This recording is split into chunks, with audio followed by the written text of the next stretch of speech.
But did you do about that? I show you. Wabada, we're making a song now. Wabada. That's when I'm gonna run along.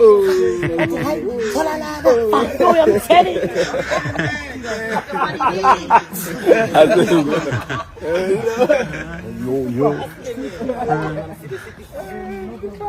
Wagwan family, wherever you are today, I just want to let you know that we love you so much, guys, and the support. So we are here. The Buddha name Zimbabwe, as you know, in and Mire. So Tabuda to Japan is Tatitimbo celebrated the 1 million followers. Nemi, Jatiatas reset to Quitira. Imi Nemio, Kunyanya Imi, Imimberi. It's sure.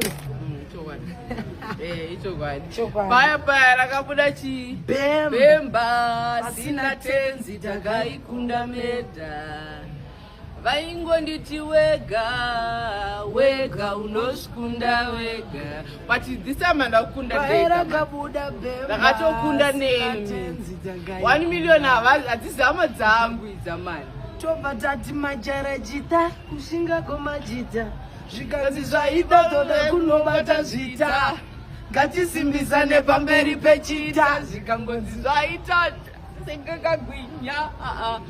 Saka aiwa ndezvenyizvo million kutorengwa musoro yevanhu vatisina kukama nawo kureva ndedzenyi isusu tukacelebrate imimi vese vane godo muchabaikana kana mwari vari pamukana saizvozvi zvati mavakati chadada chadiridza kunge mashakada vese vane godo muchabaikana kana mwari vatiba musazontsura kamukandiona nchida ime Bo. I think now anyway, Maria played one as she India speaker $500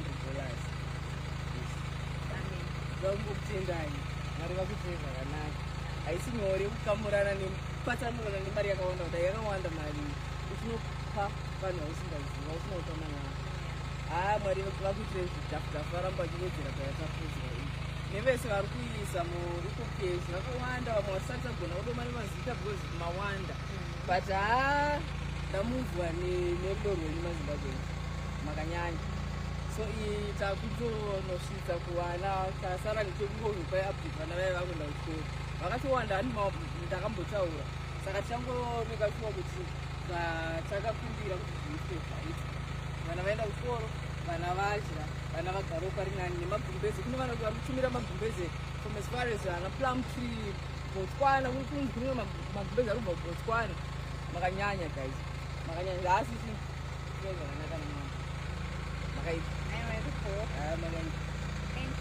Thank you. muri munditsomere mari yenherera